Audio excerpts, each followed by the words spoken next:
2 years ago, Dr. Elena Vasquez was declared dead in a terrorist bombing that destroyed a medical convoy in Syria. Today, she's mopping blood from the floors of St. Mary's emergency room in downtown Chicago. The night shift nurses barely notice her as she works through the chaos of another Friday evening. But when armed men burst through those same doors she's cleaned 1,000 times, they're about to discover that some secrets are worth killing for.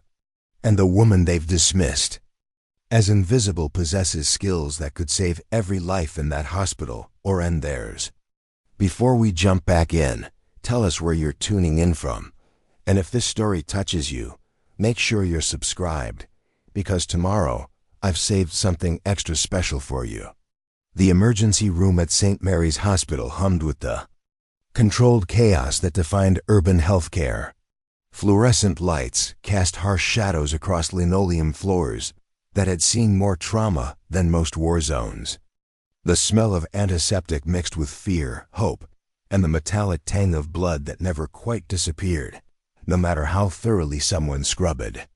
At 3 a.m, the AA operated on caffeine, adrenaline, and the grim determination of medical professionals who'd seen humanity at its most vulnerable.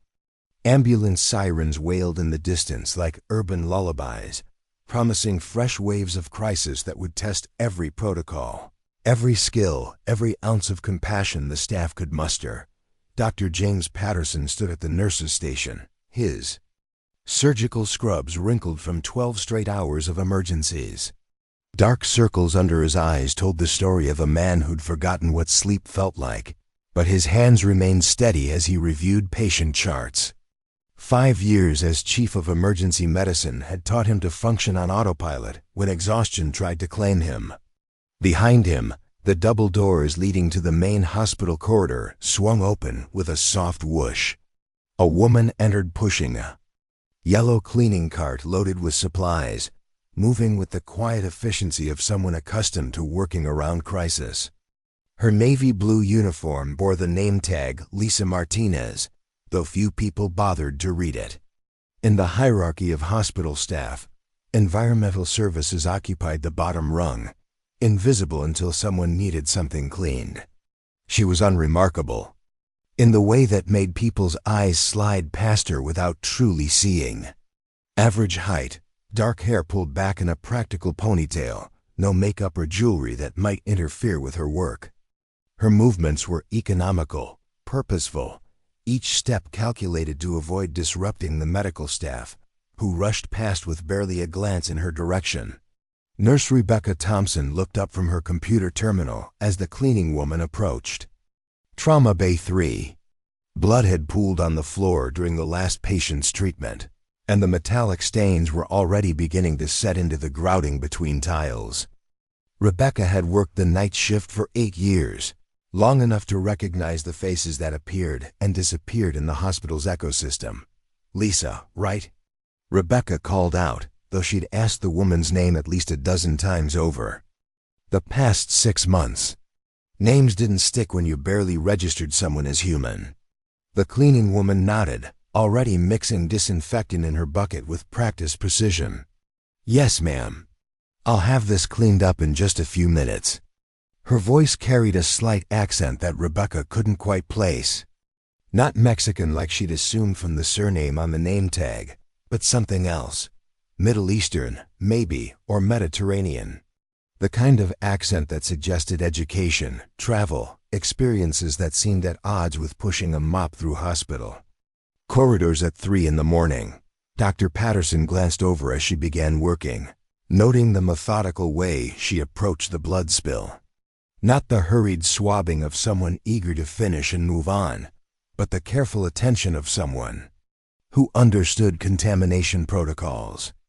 She cleaned in expanding circles, working from the outside inward, preventing cross-contamination in a way that suggested medical training. "Excuse me," he said, stepping closer. The woman looked up, her dark eyes meeting his directly.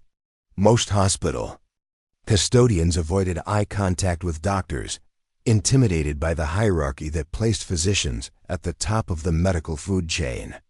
But this one held his gaze steadily, neither defiant nor subservient. "You've done medical cleaning before," he observed. It wasn't quite a question. "Some," she replied, returning to her work. "Different places, different situations." Patterson waited for elaboration, but none came. The woman continued cleaning with a thoroughness that impressed him. Every surface that might have been contaminated received attention, each tool properly sanitized before being returned to her cart. She worked with the kind of attention to detail he wished he saw from some of his medical residents. The emergency room's atmosphere shifted as midnight melted into the early morning hours. The weekend crowd of overdoses and domestic violence. Calls gave way to the industrial accidents and cardiac events that marked the beginning of another workday. Elena Vasquez, though everyone knew her as Lisa Martinez, had observed this pattern for 6 months, learning the rhythms of St. Mary's emergency department like a conductor studying a complex symphony. She'd arrived at the hospital through the kind of bureaucratic miracle that only happened when someone needed to disappear completely. Lisa Martinez existed on paper: birth certificate from El Paso, high school education, work history at 3 other hospitals in Texas and New Mexico. A perfectly ordinary background for a perfectly ordinary woman, seeking perfectly ordinary work cleaning up after other people's emergencies. The real Elena Vasquez had died in the convoy bombing outside Aleppo, along with 3 other doctors without Borders volunteers. The explosion had been front-page news for exactly 1 day before being replaced by fresher tragedies. Official records listed her among the casualties, another idealistic American physician who'd paid the ultimate price for trying to heal the world's wounds. What those records didn't reflect was that Elena had been thrown clear of the blast. Not unconscious but alive, awakening in a field hospital run by a rebel faction that viewed captured Americans as valuable commodities. 6 months of captivity had followed, months that officially never happened, during which she'd learned skills that had nothing to do with medicine and everything to do with survival. Her escape had been aided by intelligence operatives who recognized her value as someone the world believed to be dead. Elena Vasquez, the humanitarian, was buried in Syrian soil, but the woman who emerged possessed knowledge that certain government agencies found extremely useful. Knowledge about terrorist medical supply chains, about how extremist groups treated their wounded, about the intersection of medicine and warfare that most American doctors never encountered. The transition from ghost operative to hospital janitor had been jarring but necessary. Elena needed time to process what she'd experienced, to recalibrate her understanding of healing and harm. The night shift at St. Preparing and narrating this story took us a lot of time, so if you are enjoying it, subscribe to our channel. It means a lot to us. Now back to the story. Mary's provided cover while she worked through the psychological aftermath of captivity and the moral complexity of her new existence. Dr. Patterson continued to observe her throughout the night, noting details that escaped his colleagues' attention. The way she positioned herself near trauma bays when patients arrived by ambulance, close enough to overhear medical discussions, but never interfering. How her eyes tracked vital sign monitors with understanding that suggested more than casual interest. The careful attention she paid to pharmaceutical waste, handling discarded medication containers with knowledge of their contents and effects. At 4:30 in the morning, a 17-year-old arrived by ambulance with multiple gunshot wounds. Gang violence, according to the paramedics, caught in crossfire that had erupted near a South Side corner known for drug deals. The kid's vitals were unstable, blood pressure dropping despite 4 fluids, pulse erratic and weakening. Elena worked nearby, ostensibly cleaning equipment that had been used earlier in the evening, but her attention focused entirely on the trauma. Team's efforts, watching Dr. Patterson's hands as he examined entry wounds, listening to the rapid-fire communication between nurses and residents. When the portable X-ray machine rolled in, she studied the images on the monitor with the intensity of someone reading a favorite book. 3 entry wounds, Patterson muttered to his resident, Dr. Sarah Kim. 2 through and through, but this third one. He paused, studying the X-ray image. Bullets still in there, close to the subclavian artery. We need surgical consultation. Elena's hands stilled on the equipment she was cleaning. From her position, she could see what the trauma team was missing. The bullet's position on the X-ray indicated a trajectory that would make traditional surgical approaches extremely dangerous. But there was another way, a technique she'd learned in field hospitals where proper surgical suites were luxury items. She resumed cleaning, moving closer to the trauma bay while maintaining the appearance of routine work. The kid's blood pressure continued dropping despite aggressive fluid resuscitation. His skin had taken on the gray pallor that preceded shock, pupils dilating as his brain struggled with decreasing oxygen supply. "Dr. Patterson," Nurse Thompson called out, urgency sharpening her voice. "Blood pressure's down to 80/40. Pulse is 120 and climbing." Patterson's jaw tightened with frustration. The surgical team was still 15 minutes away, and the kid didn't have 15 minutes. Every option carried significant risk, but doing nothing guaranteed death. He reached for the ultrasound probe, hoping to get a better view of the bullet's exact position relative to major blood vessels. Elena watched him work, recognizing the signs of a physician reaching the limits of his training. Emergency medicine excelled at stabilization and immediate intervention, but this case required surgical expertise that wasn't immediately available. She'd seen similar situations in Syria, where medical decisions had to be made with incomplete information and inadequate resources. The boy's mother arrived, escorted by police officers who'd been working the scene where he was shot.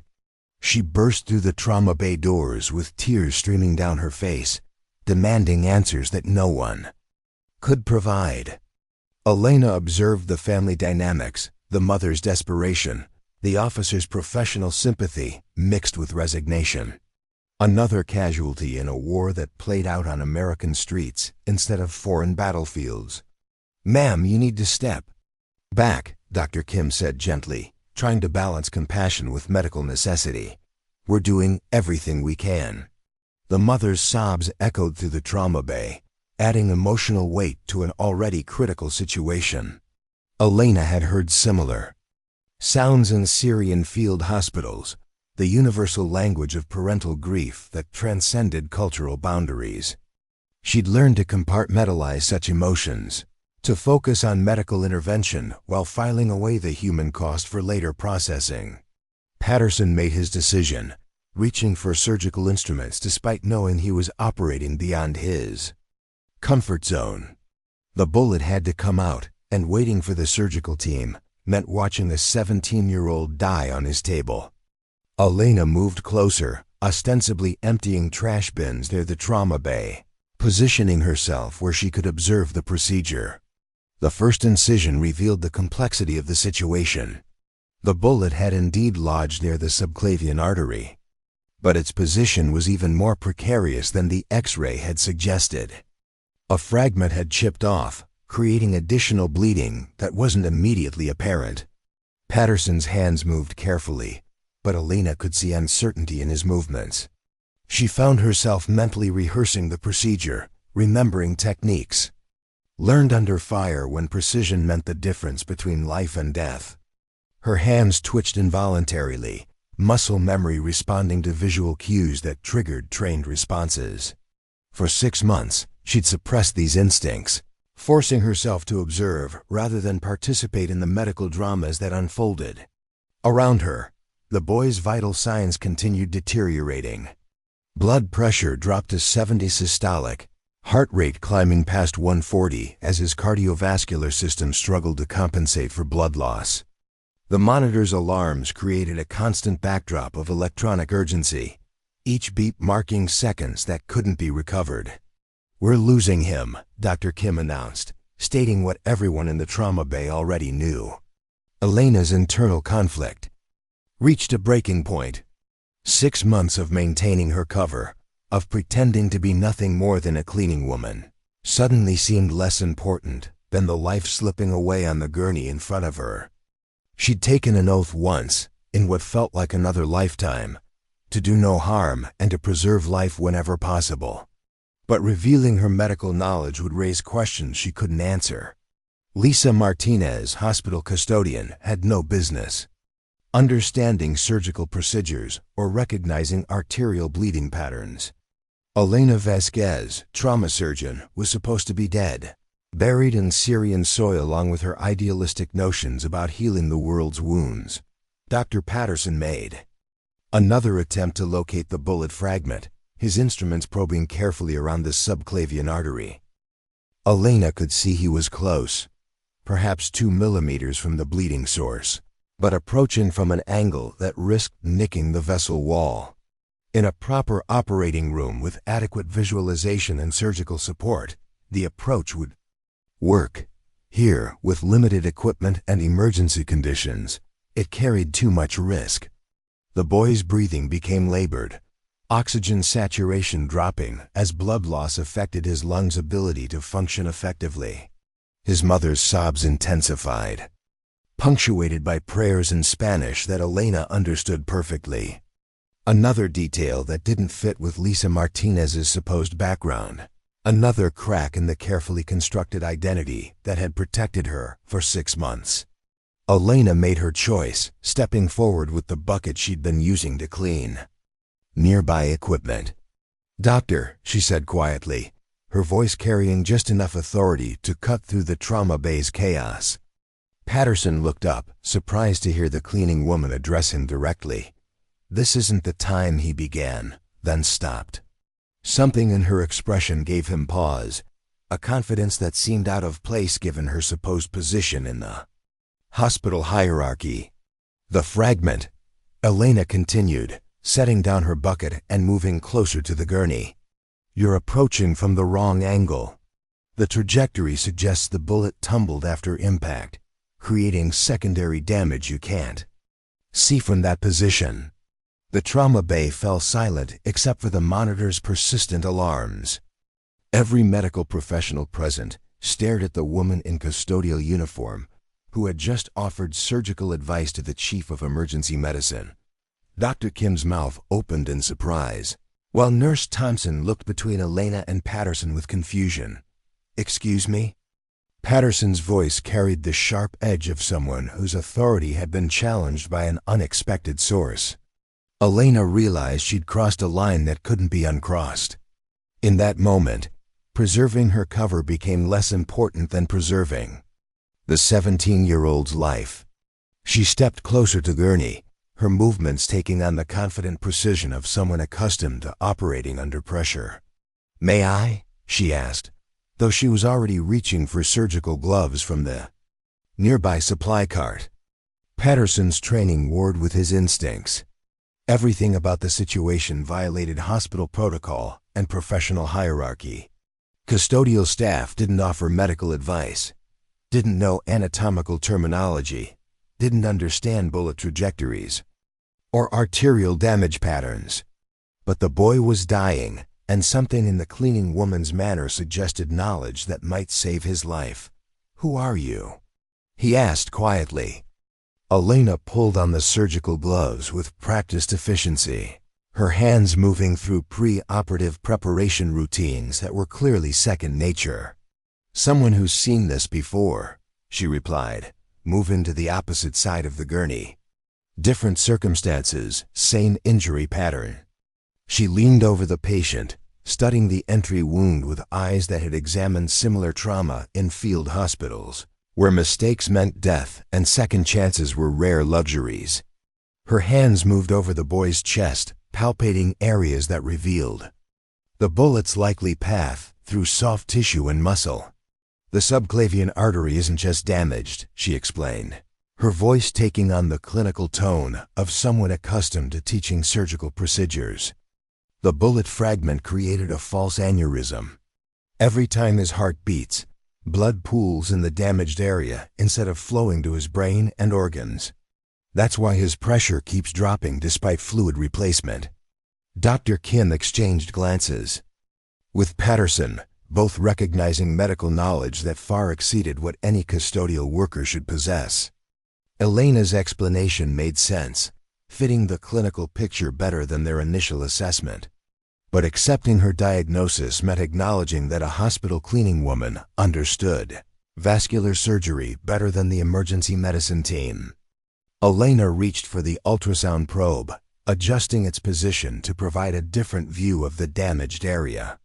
The image that appeared on the monitor confirmed her assessment, showing blood flow patterns that revealed the true extent of arterial damage. She moved the probe with the skill of someone who'd performed hundreds of ultrasound examinations, reading the grayscale images with practiced ease. "There," she said, pointing to a specific area on the monitor. "The fragment is lodged against the arterial wall, creating a one-way valve effect. Blood flows out but can't return properly. You need to approach from the lateral side, collapse the false aneurysm, then extract the fragment in a single motion." Patterson stared at the ultrasound image, seeing details he'd missed in his initial examination. The cleaning woman's assessment was not only accurate, but demonstrated a level of diagnostic skill that challenged everything he thought he knew about hospital staff hierarchies.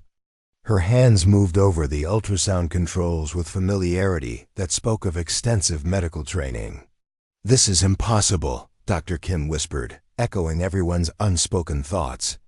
Elena looked up from the monitor, meeting Patterson's eyes directly. "Doctor, your patient has maybe 2 minutes before he goes into irreversible shock. You can question my qualifications afterward, but right now, he needs someone who knows how to fix arterial damage caused by tumbling bullet fragments." The boy's mother had stopped crying, sensing the shift in the trauma bay's atmosphere. She stood pressed against the wall, watching the woman in custodial uniform take charge of her son's treatment with an authority that transcended job titles and official credentials. Something in Elena's manner provided reassurance that hadn't existed moments before. Patterson made the decision that would change everything. "Show me," he said, stepping back from the gurney. Elena moved with fluid precision, her hands finding instruments and positioning them with the confidence of someone who'd performed similar procedures under far more challenging conditions. She worked quickly but carefully, each movement economical and purposeful. Her surgical technique reflected training that went far beyond emergency medicine, incorporating approaches typically seen in cardiac surgery and battlefield trauma treatment. "Lateral approach, as I mentioned," she narrated, her voice calm despite the critical nature of the procedure. "Small incision to access the damaged area without compromising surrounding tissue. The key is collapsing the false aneurysm before attempting fragment extraction." Her hands moved with remarkable steadiness, considering she was operating outside any official capacity on a patient whose life hung in the balance. The instrument seemed to extend her will, each cut precisely calculated, every movement serving the larger goal of restoring normal blood flow to the boy's cardiovascular system. Dr. Kim watched in fascination as Elena located the bullet fragment, using a technique that neither she nor Patterson had encountered in medical school. The approach seemed almost intuitive, as if Elena could visualize the internal damage through pure surgical instinct. Her hands moved around the subclavian artery with respect for its crucial role in the circulatory system. "Fragment extraction in 3, 2, 1, Elena announced, her voice carrying the calm authority of someone accustomed to high-pressure situations. The bullet fragment came free cleanly, followed by a brief but controlled flow of blood that Elena immediately addressed with precise suturing. Her stitchwork was flawless, creating repairs that would heal cleanly while restoring normal arterial function. Every technique she employed reflected advanced surgical training that typically took years to develop. The monitors immediately registered the change. Blood pressure began climbing toward normal ranges as the boy's cardiovascular system resumed efficient operation. Heart rate decreased from emergency levels, settling into rhythms that indicated recovery rather than crisis. Oxygen saturation improved as restored circulation delivered adequate blood flow to his lungs and brain. Incredible, Patterson breathed, watching the vital signs stabilize in real time. Elena continued working, ensuring that her repairs would hold under the stress of normal blood pressure. Her suturing technique created multiple layers of support, each designed to handle different mechanical forces while promoting proper healing. She worked with the focused intensity of someone who understood that small details often determined whether patients lived or died. The trauma bay remained silent except for the steady beeping of monitors now registering stable vital signs. Elena completed her work with a final check of the surgical site, ensuring that bleeding had stopped and that her repairs were secure. She stepped back from the gurney, pulling off her surgical gloves with the same practiced efficiency she demonstrated throughout the procedure. "He'll need surgical follow-up," she said quietly, returning to her professional demeanor. "The arterial repair should hold, but cardiac surgery should evaluate him within 24 hours. There may be additional fragments we couldn't see on the initial imaging." Dr. Patterson stared at her, his mind struggling to reconcile what he'd just witnessed with everything he thought he knew about hospital staffing. The woman who'd just performed a life-saving surgical procedure was wearing a custodial uniform, carrying a mop bucket, officially employed to clean floors rather than save lives. "Who are you?" he asked again, his voice carrying both gratitude and confusion. Elena looked at the boy, whose color was already improving as restored circulation delivered oxygen to tissues that had been starved by arterial damage. His mother was crying again, but these were tears of relief rather than despair. The police officers who'd brought them to the hospital were watching Elena with expressions that suggested they'd witnessed something beyond their understanding. "Someone who was in the right place at the right time," Elena replied, picking up her cleaning supplies. But Patterson wasn't satisfied with evasion. The surgical skills he'd just observed represented years of specialized training, the kind of expertise typically found in cardiac surgery departments rather than custodial closets. Elena's knowledge of bullet trauma suggested military or emergency medical experience that didn't align with her supposed background. "That was cardiac surgery," Dr. Kim said, finding her voice. "Advanced cardiac surgery. You repaired arterial damage using techniques I've only seen in textbooks." Elena began gathering her cleaning cart, preparing to resume the invisible existence she'd maintained for 6 months. But the trauma bay's atmosphere had fundamentally changed. She could feel the weight of attention from medical staff who'd been forced to reconsider their assumptions about hospital hierarchies and professional qualifications. "I need to finish my shift," she said, attempting to deflect further questions. "Other areas need cleaning." Patterson moved to block her path, his expression mixing professional curiosity with personal determination. "You're not going anywhere until you explain how a hospital custodian knows more about arterial repair than most cardiac surgeons." Elena met his gaze steadily, recognizing that her carefully maintained cover had been irreparably compromised.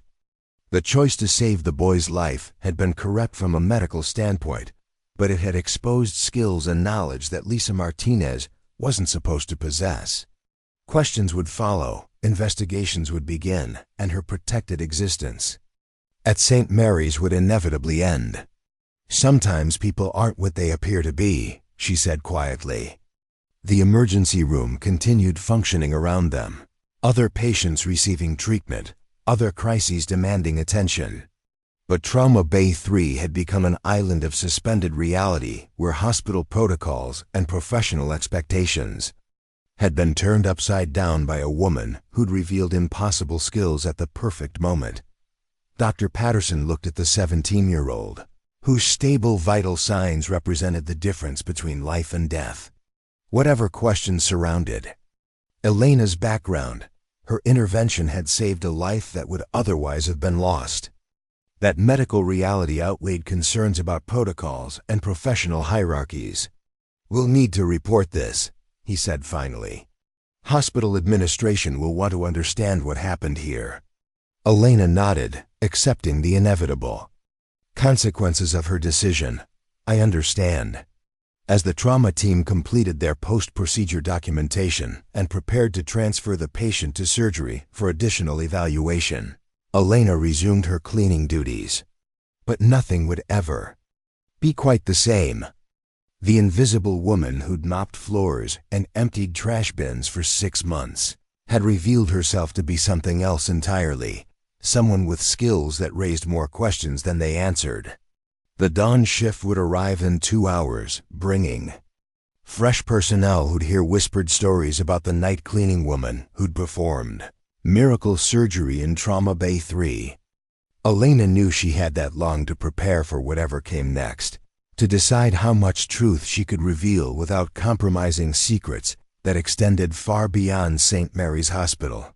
She worked methodically through the remaining hours of her shift, cleaning rooms and corridors while her mind processed the implications of her exposed skills. The boy would live, would recover fully from his gunshot wounds, would return to his mother and his life with stories about the mysterious woman who'd saved him. That outcome made everything else worthwhile, regardless of the personal cost. As the first hints of sunrise began filtering through the emergency room's windows, Elena finished her final tasks and prepared to clock out. But she knew this was more than the end of another night shift. It was the end of Lisa Martinez, hospital custodian, and the beginning of whatever came next for Elena Vasquez, the woman who was supposed to be dead, but had chosen life over secrecy when it mattered most. Dr. Patterson's office felt smaller than usual as Elena sat across from his desk, still wearing her custodial uniform despite the surreal events of the previous night. The morning sun streamed through windows that overlooked the hospital's main entrance, casting long shadows that seemed to mirror the secrets stretching between them. Hospital Administrator Margaret Chen had joined them, her expression a mixture of curiosity and concern that Elena recognized from countless bureaucratic encounters. The 17-year-old patient was stable in the cardiac surgery unit, his recovery proceeding exactly as Elena had predicted. But his survival had created ripples that threatened to expose everything she'd worked to conceal for the past 6 months. Elena maintained her composure, knowing that every word, every gesture would be scrutinized for clues about her true identity. "Lisa," Patterson began, using the name that felt increasingly foreign, "what you did last night defies explanation. That was advanced surgical procedure, the kind of skill that takes decades to develop. Hospital custodians don't possess that level of medical knowledge." Elena met his gaze steadily, her hands folded in her lap with practiced stillness. 6 months of maintaining her cover had taught her the art of selective truth, revealing just enough to satisfy curiosity while protecting the deeper secrets that kept her alive. "I had some medical training before coming here," she said carefully. Margaret Chun leaned forward, her administrative instincts sensing layers of complexity beneath the simple statement. "What kind of training? Where? When?" "Our employment records show you completed high school in El Paso and worked custodial positions at 3 other hospitals. There's no mention of medical education." The questions Elena had been dreading for months finally arrived with bureaucratic inevitability. She'd known this moment would come eventually, but saving the boy's life had accelerated the timeline beyond her control. Now she faced a choice between deeper deception and partial revelation, neither option offering complete security. "Sometimes people have reasons for keeping certain qualifications private," Elena replied, her voice carrying the weight of experiences she couldn't fully share. Patterson studied her expression, reading subtext that suggested trauma and loss behind her carefully neutral demeanor. 20 years of emergency medicine had taught him to recognize patients carrying invisible wounds, psychological scars that manifested in behavioral patterns and defensive responses. Elena exhibited many of those signs, but combined with surgical skills that indicated extensive medical training. "The techniques you used," he pressed gently, Those weren't standard emergency procedures. That arterial repair, the false aneurysm collapse, the suturing patterns. That was battlefield medicine, trauma surgery performed under combat conditions. Where did you learn those skills? Elena's stillness became more pronounced, though most observers wouldn't have noticed the subtle shift. Her breathing remained steady, her expression unchanged, but something in her eyes suggested memories that carried weight beyond ordinary medical training. The silence stretched uncomfortably before she spoke again. Different situations require different approaches. She said finally, "Not all medical training happens in traditional settings." Margaret Chin exchanged glances with Patterson, both recognizing evasion disguised as cooperation. Elena's responses provided just enough information to acknowledge their questions, without offering substantive answers. The pattern suggested someone accustomed to interrogation, trained to reveal minimal information while maintaining credibility. "Lisa, we need to understand who you really are," Chen said, her administrative authority evident in her tone. "St. Mary's Hospital has liability concerns, credentialing requirements, professional standards that must be maintained. If you possess medical qualifications, we need documentation. If you've been working under false pretenses, we need to know why." Elena had prepared for this conversation during the long hours between the surgery and dawn, weighing options that ranged from complete honesty to deeper deception. Each choice carried risks that extended far beyond her employment at St. Mary's. Her handlers had been clear about the consequences of exposure, the delicate balance between operational security and personal safety that kept her alive. "My credentials are complicated," she admitted, offering a fragment of truth wrapped in ambiguity. "There are circumstances that make traditional verification difficult." Patterson leaned back in his chair, processing implications that suggested Elena's background involved more than concealed medical training. His emergency medicine experience included treating patients whose injuries told stories they couldn't share, victims of violence or trauma who required healing beyond physical wounds.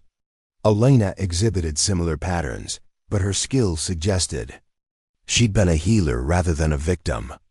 "Are you running from something?" he asked directly, cutting through diplomatic language with medical bluntness.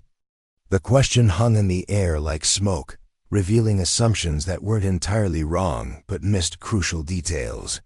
Elena considered her response carefully, knowing that partial truth might satisfy their immediate concerns while protecting deeper secrets that couldn't be revealed without endangering multiple operations. "Everyone's running from something," she said quietly. "The question is whether they're running towards something better." Margaret Chun's expression hardened with administrative frustration. Elena's philosophical responses avoided concrete information that hospital policies required. Background checks, credential verification, professional licensing, insurance coverage. All the bureaucratic machinery that kept hospitals functioning within legal and regulatory frameworks. "That's not an answer we can work with," Chun said firmly. "St. Mary's needs verifiable information about staff qualifications, especially after what happened last night. You performed surgery without proper authorization, used hospital equipment without credentials, violated multiple policies that exist to protect patients and staff." Elena understood the administrator's position, recognizing legitimate concerns that hospital leadership couldn't ignore. But revealing her true background would create worse problems than policy violations. Elena Vasquez was officially dead, killed in a terrorist bombing that had provided perfect cover for intelligence operations that were still ongoing. "I understand your concerns," Elena replied carefully. "But some situations transcend normal policies. That boy would have died if I hadn't intervened. Isn't saving lives the primary mission of any hospital?" Patterson found himself caught between administrative requirements and medical reality.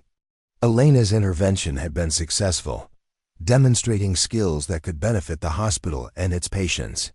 But her refusal to provide verifiable credentials created legal and professional complications that couldn't be ignored indefinitely.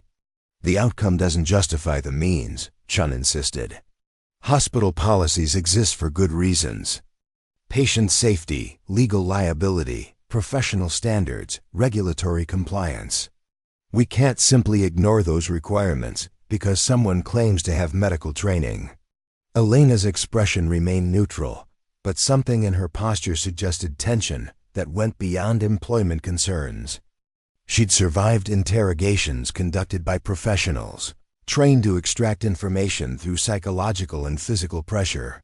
Hospital administrators posed different challenges, but her survival instincts recognized threats to operational security. What if I could provide alternative verification?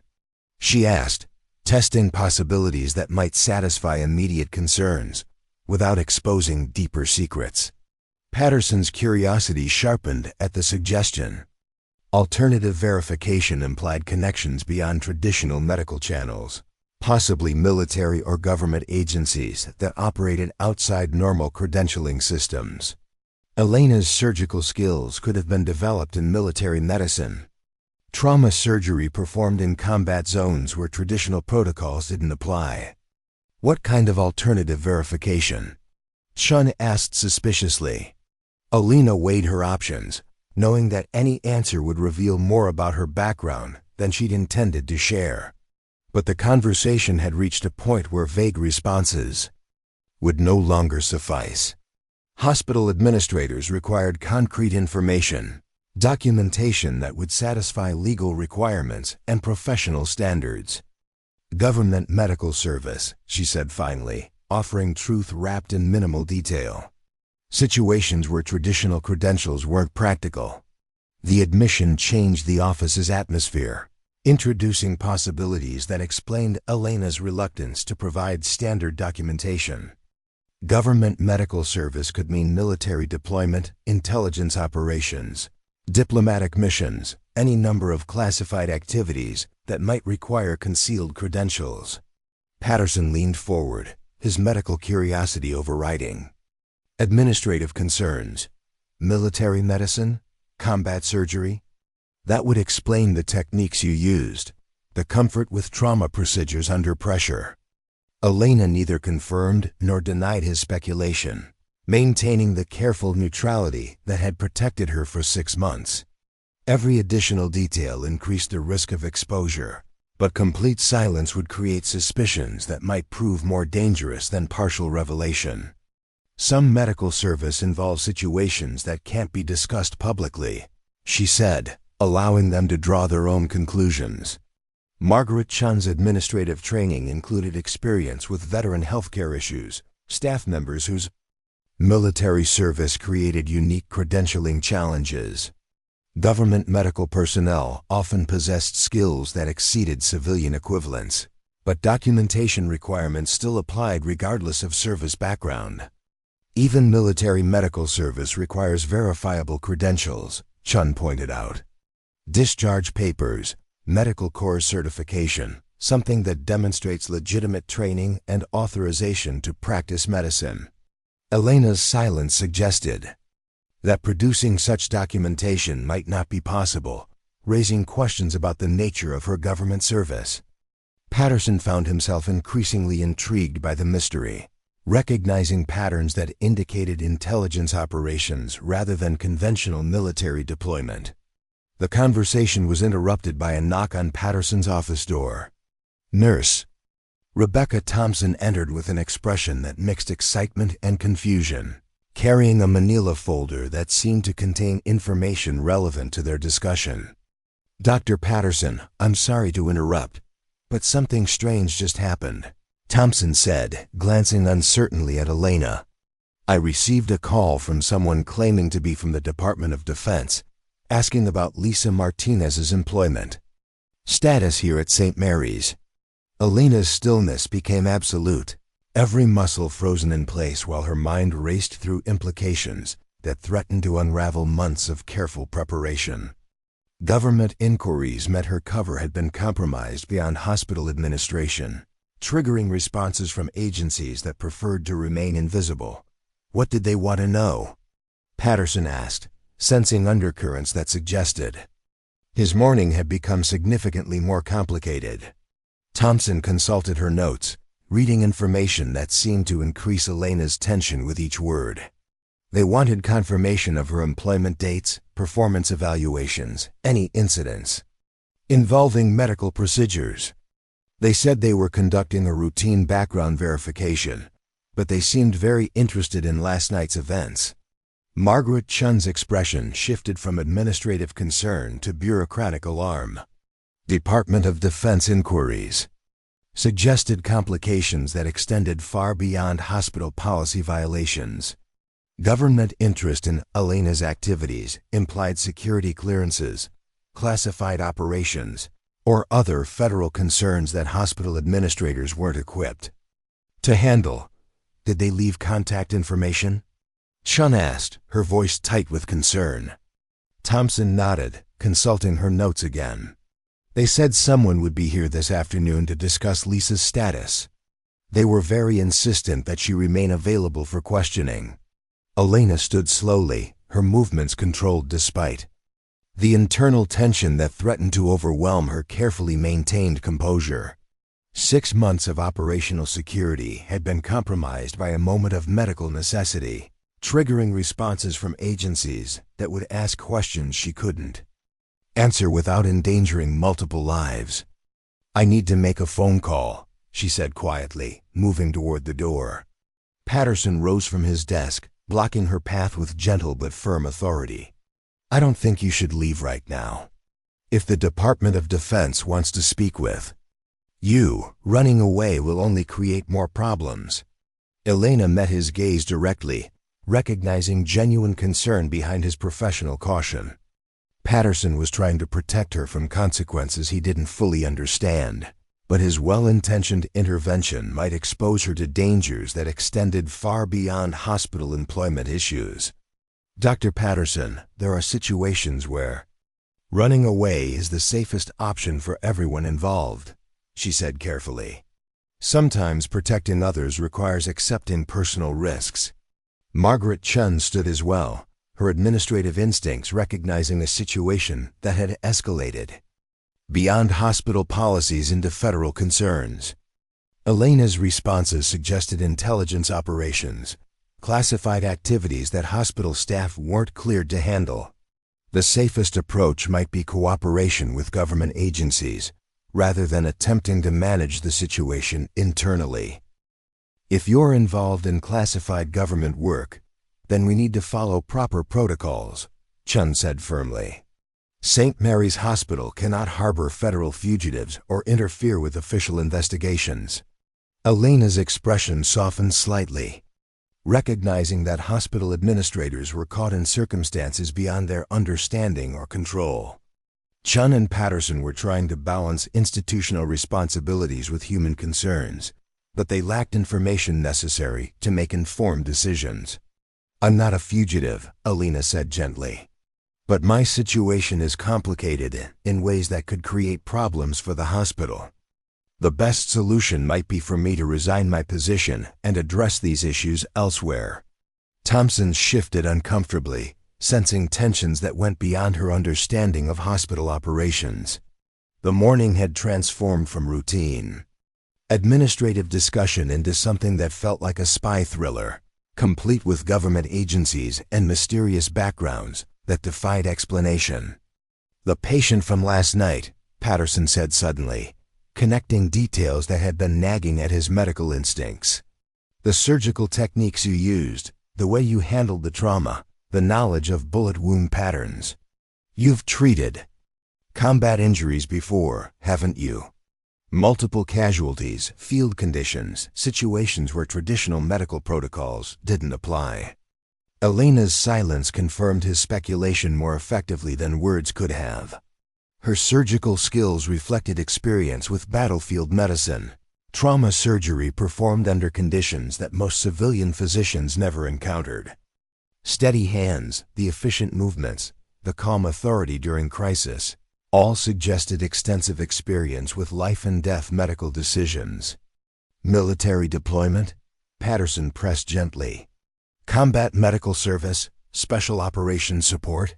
Elena looked out the window, watching normal hospital activities continue while her carefully constructed life unraveled in Patterson's office.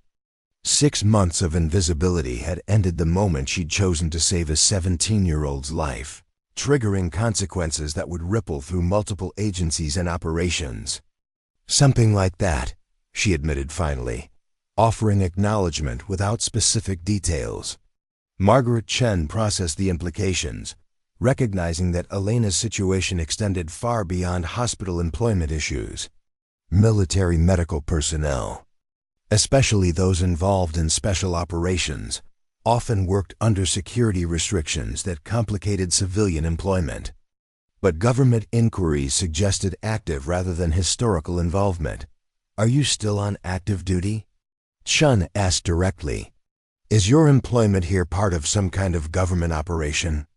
The question struck at the heart of secrets.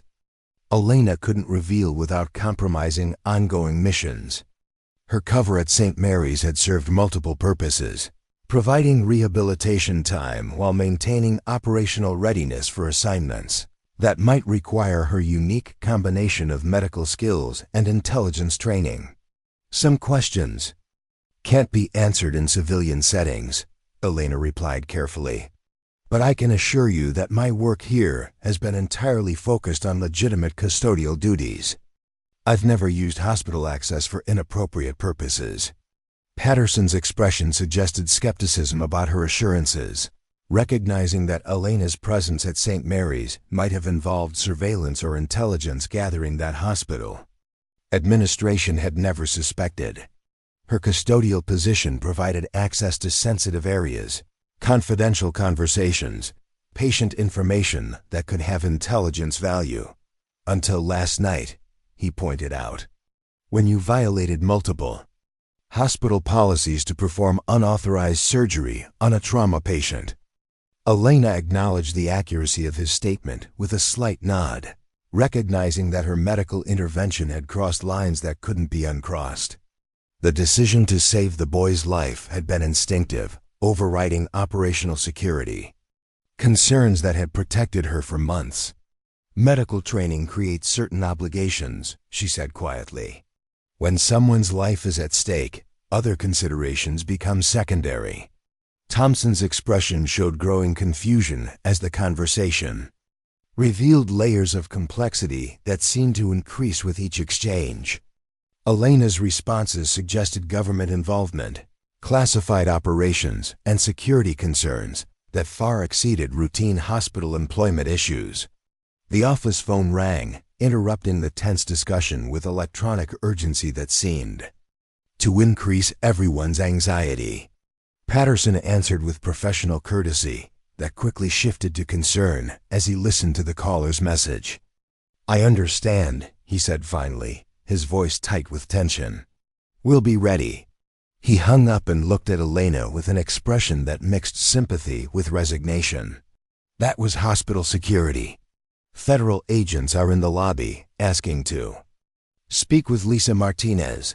They're on their way up here now." Elena's careful composure finally showed cracks, her face betraying anxiety that had been building throughout the morning. Government agents meant official inquiries that would require explanations she couldn't provide without compromising operations that extended far beyond her personal situation.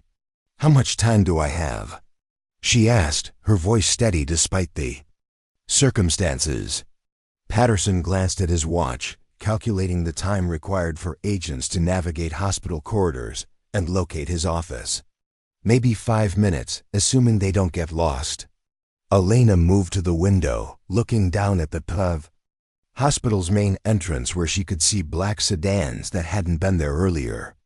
Government vehicles with federal license plates, official transportation that confirmed the seriousness of her situation. Her handlers had warned her about exposure risks, but she'd underestimated how quickly agencies would respond to compromised covers. "There's a service elevator at the end of this corridor," Thompson said quietly, recognizing Elena's need for alternative exit options. "It goes directly to the parking garage." Elena looked at the nurse with gratitude, recognizing unexpected support from someone who barely knew her, but was willing to provide assistance during crisis. Thompson's offer suggested human decency that transcended institutional policies and bureaucratic requirements. "Thank you," Elena said simply, but made no move toward the door. Margaret Chun watched the interaction with growing concern, recognizing that her hospital had become entangled in federal investigations that could create lasting complications. Harboring fugitives, interfering with government operations, protecting individuals under official investigation, all carried consequences that institutional policies weren't designed to handle. "I have to advise you to cooperate with federal authorities," Chun said formally, protecting the hospital's interests while acknowledging Elena's personal dilemma. Elena understood the administrator's position, recognizing legitimate concerns that hospital leadership couldn't ignore. St. Mary's had provided refuge for 6 months, employment that had enabled her recovery and rehabilitation. But her presence was now creating problems that threatened institutional stability. "You're right," Elena agreed. "Cooperation is probably the best approach for everyone involved." But her tone suggested resignation rather than relief, acceptance of consequences. That might extend far beyond employment termination. Federal inquiries into intelligence operations often involved complications that civilian administrators couldn't anticipate or control. Patterson studied Elena's expression, reading subtext that suggested dangers beyond routine government investigation. Her responses throughout the morning had indicated involvement in classified operations that might carry risks. Extending to hospital staff would become inadvertently involved. "Are we in danger?" he asked directly, cutting through diplomatic language with medical bluntness. "By knowing about your background, by being involved in this situation, have we created security risks for ourselves or the hospital?" Elena's silence was more informative than words could have been, confirming concerns that Patterson had hoped were unnecessary. Her involvement in intelligence operations created potential threats that hospital security measures weren't designed to address, risks that civilian staff couldn't evaluate or mitigate. "I hope not," she said finally, offering honesty without reassurance. "But government work sometimes creates complications that affect innocent people." The admission sent cold anxiety through everyone present, transforming Elena's employment situation into potential security threats that extended beyond individual concerns. Hospital staff, patient safety, institutional reputation, all might be compromised by association with intelligence operations that had been conducted under civilian cover. Heavy footsteps in the corridor announced the arrival of federal agents, their approach marked by the kind of purposeful urgency that suggested official authority backed by significant resources. Elena straightened her shoulders, preparing to face consequences that had been inevitable since the moment she'd revealed her medical skills. "Whatever happens," she said quietly, looking at each person in the room, "thank you for 6 months of normal life. It meant more than you'll ever know." The footsteps stopped outside Patterson's office door, followed by authoritative knocking. That carried the weight of federal authority. Elena took a deep breath, preparing to resume an identity she'd hoped to keep buried, knowing that her carefully constructed civilian existence was about to end forever. Agent David Harrison entered Patterson's office with the measured confidence of someone accustomed to extracting information from reluctant sources. His partner, Agent Lisa Wong, followed closely behind, both wearing identical dark suits that seemed designed to project federal authority without unnecessary intimidation. Their eyes immediately found Elena, cataloging details with professional assessment that suggested extensive briefings about her background and capabilities. "Lisa Martinez," Harrison said, though his tone suggested he knew that wasn't her real name. "We need to discuss your activities at St. Mary's Hospital, particularly last night's medical intervention." Elena remained seated, her posture relaxed, despite the tension crackling through the office. 6 months of maintaining civilian cover had required constant vigilance, but facing federal agents felt oddly familiar, like returning to a language she'd temporarily forgotten how to speak fluently. "Good morning, Agent Harrison," she replied, surprising him by using his name despite no formal introductions. "I assume you're here about the surgical procedure." Wong's eyebrows rose slightly at Elena's recognition, confirming suspicions that their subject possessed intelligence training that extended beyond medical expertise. Civilians didn't typically identify federal agents by sight or demonstrate such composed responses to official questioning. Patterson watched the exchange with growing fascination, recognizing dynamics that suggested Elena's background involved far more than concealed medical credentials. Her calm interaction with federal agents indicated familiarity with government operations that civilian hospital staff rarely encountered. "Among other things," Harrison continued, settling into a chair with practiced authority, "your employment here raises several interesting questions about identity verification, background checks, and operational security." Margaret Chen shifted uncomfortably, realizing that her hospital's hiring procedures had apparently failed to detect someone with intelligence connections significant enough to warrant federal investigation. The administrative implications were staggering, potentially affecting accreditation, insurance coverage, and regulatory compliance. Elena's expression remained neutral, though something in her eyes suggested amusement at the bureaucratic concerns surrounding her employment. "I provided all required documentation when I was hired. Lisa Martinez has a complete employment history, references, and background verification." "Yes, we've reviewed the Lisa Martinez file," Wong interjected, consulting a tablet that presumably contained detailed information about Elena's constructed identity. Remarkably complete documentation for someone who didn't exist 2 years ago. The revelation hung in the office air like smoke, confirming everyone's growing suspicions that Elena's background involved sophisticated identity construction, typically associated with intelligence operations. Creating complete civilian identities required resources and expertise that exceeded individual capabilities. "Identity construction is a specialized skill," Elena acknowledged calmly, "but not illegal when properly authorized." Harrison leaned forward, his expression intensifying with professional interest. Elena's responses demonstrated familiarity with intelligence operations that suggested active rather than historical involvement. Her comfort with federal questioning indicated extensive training in operational security and information management. "Authorized by whom?" he pressed. "Which agency? What operation? What's your real name?" Elena's silence stretched uncomfortably, her refusal to answer creating tensions that affected everyone present. Patterson found himself caught between medical curiosity and growing concern about his hospital's inadvertent involvement in federal investigations that might carry serious consequences. "Perhaps we could discuss this privately," Elena suggested, glancing meaningfully at the hospital staff who were witnessing conversations beyond their security clearances. Wong consulted her tablet again, apparently accessing information that influenced her decision-making process. "Dr. Patterson and Administrator Chun are already involved. They've witnessed classified capabilities and received partial information about your background. Excluding them now would create additional security complications."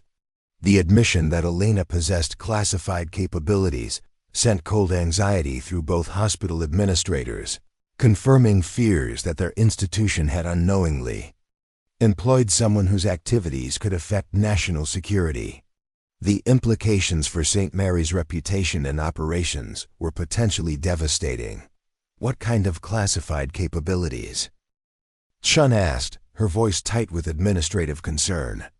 Harrison and Wong exchanged glances, apparently debating how much information they could reveal to civilian personnel who lacked appropriate security clearances. Their hesitation suggested that Elena's background involved operations too sensitive for routine disclosure. Specialized medical training conducted under government auspices, Harrison said carefully. Trauma surgery performed in locations and circumstances that remain classified. Patterson's medical curiosity overcame his administrative caution, pushing him to ask questions that might provide insight into Elena's extraordinary surgical skills. Combat medicine? Military deployment? Special operations support? Elena's expression softened slightly, recognizing genuine professional interest behind Patterson's questions. His medical background enabled him to understand implications that civilian administrators might miss, creating possibilities for limited disclosure that wouldn't compromise operational security. Something like that, she admitted, echoing her earlier evasion while acknowledging the accuracy of his speculation. Wong consulted her tablet again, accessing information that appeared to influence the investigation's direction. Dr. Elena Vasquez, formerly of Doctors Without Borders, officially killed in a convoy bombing outside Aleppo 18 months ago. The revelation transformed the office atmosphere, replacing speculation with concrete information that explained Elena's reluctance to discuss her background. Death in a terrorist attack would certainly complicate civilian employment verification, creating legitimate reasons for identity concealment that extended beyond intelligence operations. Officially killed, Patterson repeated, focusing on the qualifier that suggested Elena's death had been announced despite her survival. But actually, Harrison took over the narrative, apparently deciding that partial disclosure served investigative purposes better than continued secrecy. Dr. Vasquez was captured during the convoy attack, held prisoner for 6 months, then escaped with intelligence that prevented a biological weapons attack on American soil. Elena's composure cracked slightly at the public revelation of events. She'd spent 18 months trying to process privately. The psychological aftermath of captivity and torture remained raw despite her professional training in operational security and emotional compartmentalization. Margaret Chun stared at Elena with expressions mixing horror and amazement, struggling to reconcile the quiet custodial worker with a trauma surgeon who'd survived terrorist captivity and prevented biological warfare attacks. The transformation challenged everything she thought she understood about hospital staffing and employee background verification. 6 months of captivity, Chun breathed, her administrative concerns suddenly seeming trivial compared to Elena's survival story. Wong nodded grimly, consulting information that presumably contained details too sensitive for complete disclosure. Enhanced interrogation techniques, psychological manipulation, medical experimentation. Dr. Vasquez endured torture designed to break trained intelligence operatives. Elena's breathing became more controlled, her psychological defenses engaging automatically when traumatic memories threatened to overwhelm her carefully maintained equilibrium. 18 months of recovery hadn't eliminated the physical and emotional responses triggered by direct discussion of her captivity. "But you escaped," Patterson said gently, his medical training recognizing signs of trauma-induced stress despite Elena's attempts to maintain professional composure. "Eventually," Elena replied quietly, her voice carrying weight that suggested the escape had involved considerable violence and sacrifice. Harrison continued the narrative, providing context that explained Elena's subsequent recruitment by intelligence agencies. The information she gathered during captivity led to the disruption of 3 terrorist cells and the prevention of attacks that could have killed thousands of Americans.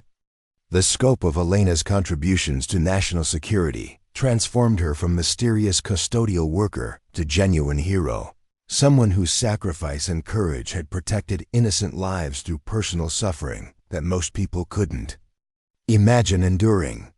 "So you recruited her," Patterson concluded, understanding the logical progression from terrorist captivity to intelligence operations. Dr. Vasquez was offered opportunities to continue serving her country in ways that utilized her unique experiences and capabilities. Wong said diplomatically, avoiding direct confirmation of recruitment while acknowledging Elena's transition to intelligence work. Elena looked out the window, watching normal hospital activities continue while her psychological wounds were exposed to strangers who lacked context to understand the full implications of her trauma and recovery. The discussion felt like additional violation, forcing her to relive experiences she'd compartmentalized for survival. The medical skills she demonstrated last night, Harrison continued, represent training conducted in classified facilities. Techniques developed for special operations personnel who might need to perform surgery under combat conditions without traditional medical support. Patterson's eyes widened with professional recognition, understanding implications that explained Elena's extraordinary surgical capabilities. Special operations medical training exceeded conventional trauma surgery, incorporating techniques designed for extreme circumstances that civilian physicians rarely encountered. Advanced trauma surgery, cardiovascular repair, emergency procedures that could save lives when traditional medical facilities weren't available. Elena confirmed, offering professional acknowledgement without revealing specific operational details. Margaret Chun processed the information, recognizing that Elena's presence at St. Mary's had involved far more than routine custodial employment. Her medical expertise could have been utilized to benefit hospital patients, but security restrictions had prevented her from revealing capabilities that might have saved additional lives. "Why here?" Ching asked. "Why St. Mary's Hospital? Why work as a custodian when you possess surgical skills that exceed most of our medical staff?" Elena's expression became distant, memories triggering emotional responses that she struggled to contain within professional boundaries. The transition from intelligence operations to civilian employment had been necessary for psychological recovery, but it had also meant suppressing skills and knowledge that defined her professional identity. "Recovery," she said simply. "After what happened in Syria, after the intelligence operations that followed, I needed time to remember who I was before everything changed." Wong consulted her tablet again, accessing information that appeared to contain psychological evaluations and medical assessments related to Elena's post-captivity treatment, PTSD, survivor guilt, operational stress syndrome. Standard responses to extreme trauma combined with the psychological pressure of deep-cover intelligence work. The clinical terminology couldn't capture the human cost of Elena's service, the personal sacrifice involved in maintaining operational security while processing traumatic experiences that most people never encountered. Her civilian employment had provided necessary psychological distance from intelligence operations. "So you came here to heal," Patterson said, understanding the therapeutic value of routine work that allowed Elena to help people without the life and death pressures of combat medicine or intelligence operations. Elena nodded, acknowledging the accuracy of his assessment, while recognizing that her recovery period had effectively ended the moment she'd revealed her medical capabilities. St. Mary's offered stability, routine, the chance to serve without carrying weapons or making decisions that determined who lived or died. Harrison's expression suggested skepticism about Elena's claim that her hospital employment had been purely therapeutic, recognizing that intelligence agencies rarely allowed valuable assets to remain completely inactive during recovery periods. "But that wasn't the only reason," he pressed. "Intelligence indicates that your position here served operational purposes beyond personal recovery." Elena's silence confirmed suspicions that her custodial employment had involved surveillance or intelligence gathering activities that hospital administration had never suspected. Her access to sensitive areas, confidential conversations, and patient information could have provided valuable intelligence about various targets. "What kind of operational purposes?" Shun demanded, her administrative concerns returning as she realized that her hospital might have been used for intelligence operations without proper authorization or oversight. Wong and Harrison exchanged glances, apparently debating how much information they could reveal about ongoing operations that might still require security protection. Their hesitation suggested that Elena's activities at St. Mary's had involved sensitive missions that remained classified. Counterintelligence, Wang said finally. Monitoring individuals who might pose security threats, gathering information about potential terrorist activities, tracking suspicious patterns that could indicate hostile operations. The revelation that Elena had been conducting intelligence operations within the hospital created new concerns for both administrators, who realized that their institution had unknowingly hosted activities that could affect national security while potentially violating patient privacy and institutional policies. "You were spying on our patients?" Patterson asked, his medical ethics conflicting with national security concerns that he wasn't qualified to evaluate. Elena's expression showed genuine distress at the accusation, recognizing that her intelligence activities could be perceived as betrayal of medical ethics and patient trust that form the foundation of healthcare relationships. "Not patients," she clarified quickly. "Specific individuals who used the hospital for meetings, communication, or activities that might have intelligence value. People who weren't receiving medical treatment, but were using hospital facilities for other purposes." Harrison nodded, apparently satisfied with Elena's explanation, while recognizing the need to provide additional context for civilian personnel who lacked intelligence training. Hospitals are common locations for clandestine meetings because they provide legitimate reasons for diverse groups of people to gather without attracting attention. Margaret Chun processed the implications, realizing that St. Mary's location and patient population might have made it attractive for intelligence operations targeting specific demographic groups or geographic areas that contained potential security threats. "So you were watching for terrorists," she concluded, understanding the broader security context that had brought Elena to their hospital. "Among other things," Elena confirmed, acknowledging the scope of her intelligence activities without revealing specific operational details that remained classified. Patterson studied Elena's expression, recognizing psychological stress that suggested her intelligence work had involved moral complexities that conflicted with her medical training and ethical obligations. The combination of healing and surveillance created internal tensions that most people never experienced. "That must have been difficult," he said gently, "using your medical background for intelligence operations instead of purely therapeutic purposes." Elena's composure cracked again, revealing emotional vulnerability that 18 months of recovery hadn't entirely resolved. The conflict between her medical ethics and intelligence requirements had created psychological wounds that paralleled the physical trauma she'd endured during captivity. "Every profession requires compromises," she replied quietly, though her tone suggested that some compromises carried costs that exceeded their benefits. Wang's tablet chimed with what appeared to be an urgent message, causing both agents to exchange concerned glances that suggested their investigation had taken on new urgency. Their expressions indicated that Elena's situation involved more than routine security debriefing. "Dr. Vasquez," Harrison said, his tone becoming more formal, "we have a problem. Intelligence indicates that your cover has been compromised by hostile agencies who believe you're still conducting active operations." Elena's face went pale, understanding implications that extended far beyond hospital employment issues. Compromised covers in intelligence work often meant targeted assassination attempts, kidnapping operations, or other violence designed to eliminate perceived threats to enemy operations. "How compromised?"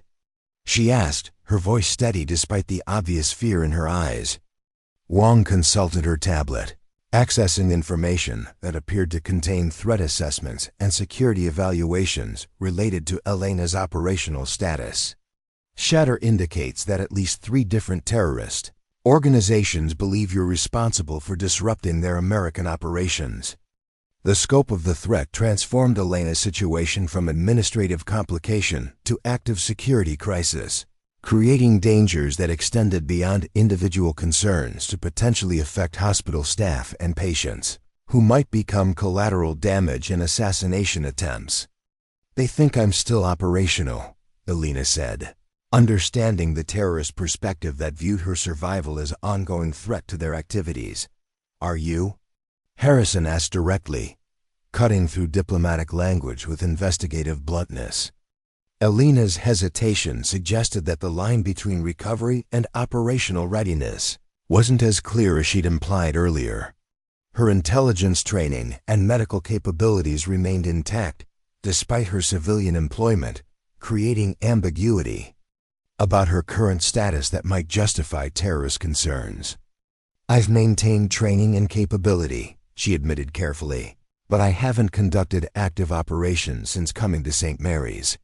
Wang's expression suggested skepticism about Elena's claim, recognizing that intelligence assets rarely became completely inactive even during recovery periods.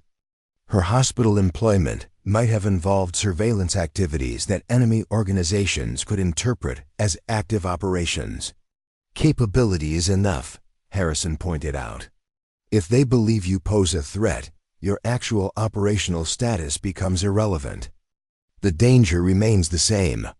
Patterson and Chun exchanged alarmed glances, realizing that their hospital had unknowingly employed someone whose background made her a potential target for terrorist attacks that could endanger patients, staff, and the broader community.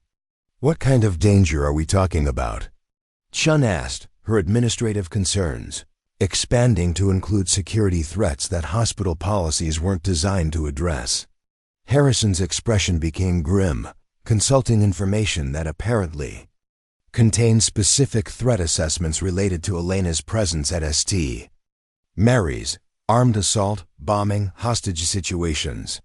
These organizations have demonstrated willingness to attack civilian targets to eliminate perceived threats. The conversation was interrupted by the hospital's overhead paging system, announcing a security alert that seemed to increase everyone's anxiety. Elena's posture became more alert, her tactical awareness engaging automatically as she processed potential threats to her operational security. "Code Gray, Emergency Department," the announcement repeated, indicating a security situation that required immediate response from hospital personnel. Elena stood quickly, her movement fluid despite the tension that had been building throughout the morning. Her expression showed concern that extended beyond personal safety to encompass the hospital staff and patients, who might be affected by threats targeting her presence. "That's not a coincidence," she said quietly, understanding that terrorist organizations often used hospital security systems to gather intelligence about target locations and response procedures. Wang's tablet chimed again with what appeared to be an urgent alert, causing both agents to stand as they processed information that suggested the security situation involved more than routine hospital incidents. "Armed individuals have entered the emergency department," Wang announced, reading from her screen. "Multiple subjects, unknown intentions. Hospital security has initiated lockdown procedures." Elena's expression became focused with professional intensity, her intelligence training overriding civilian concerns as she processed tactical implications of armed assault on the hospital where she'd been conducting recovery activities. "They found me," she said simply, understanding that terrorist organizations had tracked her location through methods that had overcome months of careful operational security. Harrison reached for his radio, preparing to coordinate federal response to what had become an active security threat involving intelligence assets and potential terrorist activity within a civilian medical facility. "All units, we have a confirmed threat at St. Mary's Hospital," he broadcast, his voice carrying the authority of someone accustomed to managing crisis situations that required immediate tactical response. Elena moved toward the window, studying the hospital's main entrance where she could see additional vehicles arriving with occupants whose behavior suggested hostile rather than medical intentions. Her tactical assessment indicated that the building was being surrounded by individuals prepared for armed confrontation. "How many?" she asked, her voice carrying the calm authority of someone trained to function effectively during extreme crisis. Wang consulted her tablet, accessing real-time intelligence feeds that provided information about the developing situation. Initial reports suggest at least 6 armed individuals, possibly more. They're using hospital scrubs and identification to blend with legitimate personnel. Elena understood the tactical implications, recognizing infiltration techniques commonly used by terrorist organizations to penetrate secure facilities while avoiding detection by security systems, designed to identify external threats. Professional operation, she concluded, evaluating the threat level based on observed tactical sophistication and operational planning that exceeded routine criminal activity. Patterson and Chun watched the exchange with growing horror, realizing that their quiet morning administrative meeting had transformed into the center of what appeared to be a terrorist attack targeting their hospital and potentially threatening everyone inside the building. The sound of gunfire echoed from somewhere within the hospital, confirming everyone's worst fears about the developing situation and Elena's role in creating security threats that extended far beyond individual employment. Issues. The gunfire grew closer as Elena assessed their tactical situation with professional detachment. Patterson's office occupied the 3rd floor of the hospital's administrative wing, providing limited escape routes but excellent visibility of the main entrance where armed figures continued deploying around the building's perimeter. "We need to move," Elena announced, her voice carrying command authority that transformed the room's dynamics. The federal agents deferred to her assessment, recognizing expertise that exceeded their own in hospital environments under assault. Agent Harrison coordinated with backup units through his radio, while Wang attempted to establish communication with hospital security forces who were responding to threats they hadn't been trained to handle. Elena moved to Patterson's desk, accessing the hospital's internal communication system with familiarity that suggested extensive knowledge of St. Mary's infrastructure. "All medical personnel, this is Dr. Elena Vasquez," she announced over the hospital's intercom system, using her real name for the first time in 18 months. "We are experiencing a security breach involving armed hostiles. Implement lockdown protocols immediately and evacuate patients from the emergency department." Her authoritative tone carried across the hospital, reaching staff members who recognized medical expertise despite never having seen her in anything other than custodial uniform. The transformation from invisible cleaning woman to commanding physician happened in seconds, revealing capabilities that months of careful concealment had kept hidden. Dr. Patterson stared at Elena with professional amazement, finally understanding the surgical skills he'd witnessed hours earlier. "You're not just a trauma surgeon. You're something else entirely." Elena checked the window again, counting additional vehicles that had arrived during their conversation. The tactical situation was deteriorating rapidly as more armed figures took positions around the hospital's various entrances. Professional assessment indicated coordinated assault rather than spontaneous violence. "Combat medic, intelligence operative, trauma surgeon," she confirmed, moving away from the window as sniper positions became visible on nearby rooftops. "Whatever the situation requires." Margaret Chun watched Elena's transformation with bureaucratic confusion, struggling to reconcile months of quiet custodial work with the confident military bearing that had emerged during crisis. The woman who'd emptied trash bins and mopped floors was directing federal agents and hospital security with natural authority. "How do we get out of here?" Chun asked, her administrative training providing no framework for managing terrorist attacks on medical facilities. Elena studied the hospital's layout through Patterson's office windows, calculating escape routes that would avoid areas where armed hostiles were likely positioned. Her tactical training provided options that civilian personnel couldn't evaluate independently. "Service tunnels connect this building to the parking structure," she explained. moving toward Patterson's desk to access building schematics stored in the hospital's administrative files. We can reach the garage without using main corridors that might be monitored. Wong received updated intelligence through her tablet, accessing real-time information about the developing assault that painted an increasingly dangerous picture of their situation. 6 confirmed hostiles inside the building, at least 4 more positioned around the perimeter. They're moving systematically through the emergency department. Elena's expression hardened with professional focus as she processed tactical information that confirmed her assessment of the threat level. These weren't random attackers, but trained operatives executing a planned assault designed to locate and eliminate her while minimizing their own casualties. "They're looking for me specifically," she concluded, understanding that civilian evacuation would be permitted as long as she remained accessible to hostile forces. The hospital's fire alarm system activated, adding electronic urgency to the crisis as staff members throughout the building received automated instructions to evacuate through designated emergency routes. Elena recognized the tactical implications, understanding that chaos would provide cover for both escape and assault operations. "That wasn't accidental," Harrison observed, consulting his radio for updates from federal backup units that were approaching the hospital. "Someone with building access activated that alarm system." Elena nodded grimly, recognizing infiltration techniques that suggested inside knowledge of hospital operations and security procedures. The terrorists had prepared extensively for this assault, probably conducting surveillance that had identified vulnerabilities in St. Mary's defensive capabilities. "Inside knowledge," she confirmed. "Someone's been watching this place for weeks, maybe months." Patterson felt cold realization settle over him as he understood the implications of Elena's assessment.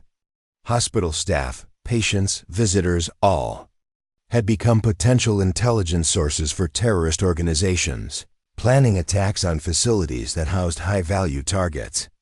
The sound of approaching helicopters echoed through the office windows, indicating federal response units that would attempt to contain the situation while protecting civilian personnel who'd become inadvertently involved in intelligence operations. "Federal tactical teams," Wong announced, reading updated information from her tablet. "ETA 3 minutes for full deployment." Elena calculated the tactical timeline, understanding that 3 minutes provided sufficient opportunity for trained hostiles to locate and eliminate their primary target before federal forces could establish effective containment. Her survival depended on immediate action rather than waiting for official backup. "Too long," she decided, moving toward the office door. "They'll find us before backup arrives." Harrison attempted to block her path, recognizing the tactical risk involved in exposing the high-value intelligence asset to direct confrontation with hostile forces, specifically targeting her elimination. "Dr. Vasquez, protocol requires that you remain secured until backup units establish perimeter control," he said, invoking federal authority that Elena recognized but chose to ignore. "Protocol assumes that high-value targets have secure locations." "Available," Elena replied, her tone carrying the authority of someone who'd survived situations where official protocols proved inadequate for actual survival requirements. She opened Patterson's office door carefully, listening for sounds that might indicate hostile movement in the administrative corridor. The hospital's alarm system continued broadcasting evacuation instructions, while emergency lighting cast strange shadows that could conceal armed figures approaching from multiple directions. "If I stay here, they'll eventually find us," Elena explained quietly. "If I move, I draw them away from civilian personnel who don't deserve to die because of my operational history." Patterson understood her logic while recognizing the personal sacrifice involved in Elena's decision to expose herself to direct confrontation rather than allow hospital staff to remain at risk during extended siege situations. "What about the patients?" he asked, his medical responsibilities extending beyond personal safety to encompass everyone under his professional care. Elena's expression softened as she considered the broader implications of terrorist assault on a medical facility filled with vulnerable individuals who couldn't evacuate independently during emergency situations. Emergency department evacuation should protect most patients, she said, though her tone suggested concern about tactical complications that might prevent complete civilian protection. Wong's tablet chimed with what appeared to be urgent intelligence. Updates that changed her assessment of the developing situation. New information. They're not just here for you. Intelligence indicates this is a multi-target operation, designed to eliminate several individuals they believe are connected to counter-terrorism activities. Elena felt cold understanding settle over her as she processed implications that extended beyond personal assassination to encompass broader attacks on intelligence operations that had disrupted terrorist activities over previous months. Who else? She asked, though part of her already suspected the answer. Harrison consulted his radio, accessing federal databases that contained information about potential targets whose operational histories might have attracted terrorist attention during planning phases of the current assault. Dr. Patterson appears on a list of medical personnel who've treated federal agents and intelligence operatives, he announced grimly. His emergency medicine background includes classified cases that might have intelligence value. Patterson stared at Elena with shock and growing understanding, realizing that his professional relationship with federal agencies had unknowingly placed him at risk during terrorist operations targeting intelligence personnel and their support networks. I'm a target too, he breathed, understanding that his medical treatment of intelligence operatives had created security risks that extended beyond routine physician-patient relationships. Elena nodded sadly, recognizing that her presence at St. Mary's had endangered civilian personnel whose only connection to intelligence operations involved routine medical care provided to federal agents during emergency situations. Anyone who's had contact with intelligence operations becomes a potential target, she explained. Medical personnel, administrative staff, maintenance workers, anyone who might have access to information that could compromise ongoing operations. Margaret Chun processed the implications with growing horror, understanding that hospital employment records and patient files might have provided terrorist organizations with target lists that included dozens of innocent staff members whose only crime involved routine professional duties. The office windows exploded inward as sniper fire shattered glass and sent fragments across the room where everyone had been standing moments earlier. Elena's tactical instincts had moved her away from the windows seconds before the attack, possibly saving lives through combat awareness that civilian personnel didn't possess. Down! Elena shouted, though everyone had already dropped to the floor as broken glass and concrete fragments filled the air where they'd been standing. Harrison coordinated defensive positions while Wong attempted to maintain communication with federal backup units that were still approaching the hospital through traffic and security complications that delayed official response to the developing crisis. Elena crawled toward the office door, staying below window level while assessing their immediate tactical situation. The sniper attack indicated that hostile forces had identified their location and were prepared to eliminate targets through direct assault rather than capture operations. They're done playing games, she announced, understanding that terrorist tactics had shifted from infiltration to direct confrontation designed to eliminate targets quickly before federal backup could establish effective protection. Patterson followed Elena's example, staying low while moving toward potential cover that might protect them from additional sniper attacks or explosive devices that could target their specific location within the hospital's administrative wing. What do we do now? He asked, his medical training providing no framework for surviving coordinated terrorist attacks on civilian medical facilities. Elena reached the office door and listened carefully for sounds that might indicate hostile movement in the corridor beyond. The hospital's alarm system continued broadcasting evacuation instructions, but underlying sounds suggested armed figures moving through areas that should have been evacuated minutes earlier. "We move," she decided, opening the door carefully while maintaining positions that would minimize exposure to potential hostile fire from multiple directions. The corridor appeared empty, but Elena's tactical assessment identified several areas where armed figures could remain concealed while monitoring movement between administrative offices and emergency evacuation routes. "Service elevator is 40 meters down this corridor," she whispered, indicating the route that would provide access to building areas less likely to be monitored by hostile forces conducting systematic searches. Elena led the group down the corridor with movements that balanced speed against stealth, understanding that detection would result in immediate confrontation with better armed opponents who possessed tactical advantages in unfamiliar territory. The elevator doors opened to reveal a maintenance worker whose expression showed confusion rather than hostility. Elena's assessment indicated civilian personnel rather than hostile operatives, but her tactical awareness remained heightened as they entered the confined space.